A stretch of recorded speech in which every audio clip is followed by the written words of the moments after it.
Hello students, let's see this question. The question says the complex this CrH2O5Cl and CrH2O5BrCl shows linkage isomerism, ionization isomerism, hydrate isomerism या coordination isomerism. So यहाँ पर isomerism की बात की गई है तो आइसोमेरिज्म क्या होता है? एक ऐसा फिनोमेना होता है जब ऑब्जर्व होता है when two or more complexes have the same molecular formula but different उनका या तो कनेक्टिविटी डिफरेंट हो या स्पेस में ओरिएंटेशन डिफरेंट हो तो उस फिनोमिना को हम कहते हैं आइसोमेरिज्म। सो जब भी कनेक्टिविटी डिफरेंट होती है तो यहां से निकल के आते हैं हमारे स्ट्रक्चरल आइसोमर्स, और जब भी कनेक्टिविटी सेम होती है बट स्पेस में ओरिएंटेशन डिफरेंट होता है तो यहां से निकलते हैं स्टीरियो आइसोमर्स। ठीक है, तो अब स्ट्रक्चरल आइसोमर्स के अंदर आपके लिंकेज आइसोमर्स होते हैं, आपके आयनाइजेशन आइसोमर्स होते हैं, आपके हाइड्रेट आइसोमर्स होते हैं एंड कोऑर्डिनेशन आइसोमर्स होते हैं। क्लियर? लिंकेज आइसोमेरिज्म तब देखने के लिए मिलता है जब भी कॉम्प्लेक्स के अंदर कोई एक ऐसा लिगैंड प्रेजेंट हो जो एक सर्टेन टाइम पे उस लिगैंड का एक सर्टेन एटम बाइंड कर सकता है और दूसरे टाइम पे उसी लिगैंड का दूसरा एटम बाइंड कर सकता है। जैसे कि आपका NO2 लिगैंड, इसका नाइट्रोजन भी लिंक कर सकता है तो आपका NO2 लिगैंड के फॉर्म में बोलोगे, और जब इसका ऑक्सीजन लिंक करता है तो इसे ONO बोलते हो। ठीक है, तो ये क्या हो गया, आपका लिंकेज आइसोमेरिज्म शो करेगा, यानी कि एम्बिडेंटल लिगेंड्स हमेशा लिंकेज आइसोमेरिज्म शो करेंगे। तो अब इस कॉम्प्लेक्स के अंदर देखो H2O और Cl है।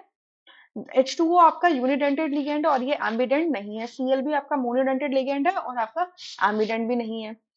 सिमिलरली यहाँ पे Br देखो दूसरे वाले में, तो Br भी आपका मोनोडेंटेड लिगेंड है, तो लिंकेज आइसोमेरिज्म ये शो नहीं करेंगे। ठीक है, आयनाइजेशन आइसोमेरिज्म क्या होता है कि जब भी आपके कॉम्प्लेक्सेस इस तरीके से हैं कि उनका जो काउंटर एनायन होता है, जो कॉम्प्लेक्स के बाहर जो एनायन प्रेजेंट होता है वो अंदर के किसी एक लिगैंड के साथ में एक्सचेंज हो सके।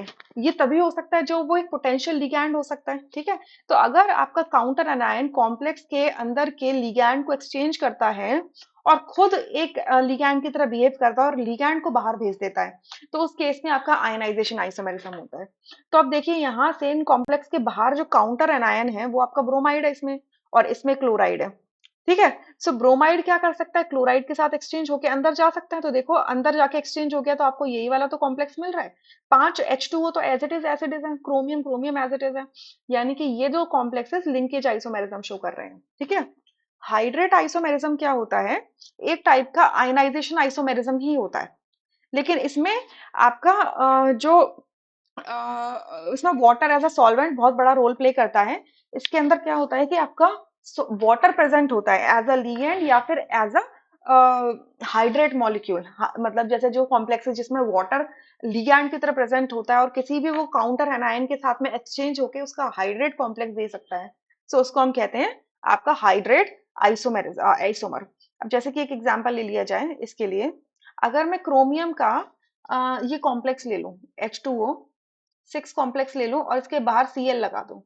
ठीक है, तो क्या होगा कि Cl एक अंदर जा सकता है और एक H2O बाहर आ सकता है, तो क्या बन जाएगा CrH2O 5।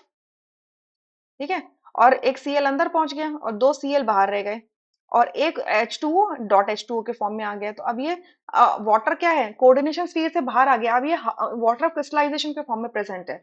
सो इन दोनों कॉम्प्लेक्स के बीच में रिलेशन क्या, हाइड्रेट आइसोमेरिज्म का है। सो आप देख रहे हो कि वाटर तो बाहर नहीं जा रहा है ना कोऑर्डिनेशन स्फीयर के, तो इस वजह से हाइड्रेट आइसोमेरिज्म नहीं है। Now next is coordination isomerism. Coordination isomerism तभी देखने के लिए मिल सकता है जब भी आपका कैटायन और एनायन एंटिटी जो भी होगी कॉम्प्लेक्स की वो दोनों ही कोऑर्डिनेशन हो। मतलब कोऑर्डिनेट आपका जो भी गिवन कॉम्प्लेक्स है उसके अंदर कोऑर्डिनेशन कैटायन भी और कोऑर्डिनेशन एनायन भी हो। आप देख रहे हो यहाँ पे कोऑर्डिनेशन कैटायन तो है बट एनायन तो आपका सिंपल है, राइट? यहाँ पे भी एनायन सिंपल है, यानी कि ये दोनों कोऑर्डिनेशन आइसोमेरिज्म शो नहीं कर सकते हैं, राइट? तो जब भी कोऑर्डिनेशन कैटायन और कोऑर्डिनेशन एनायन दोनों प्रेजेंट होते हैं तो उनमें आपस में लिगैंड्स क्या हो सकते हैं, एक्सचेंज हो सकते हैं। Clear?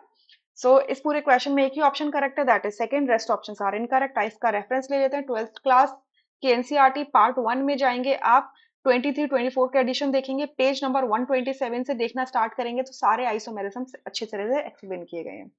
I hope you understood this question really very well. Thank you.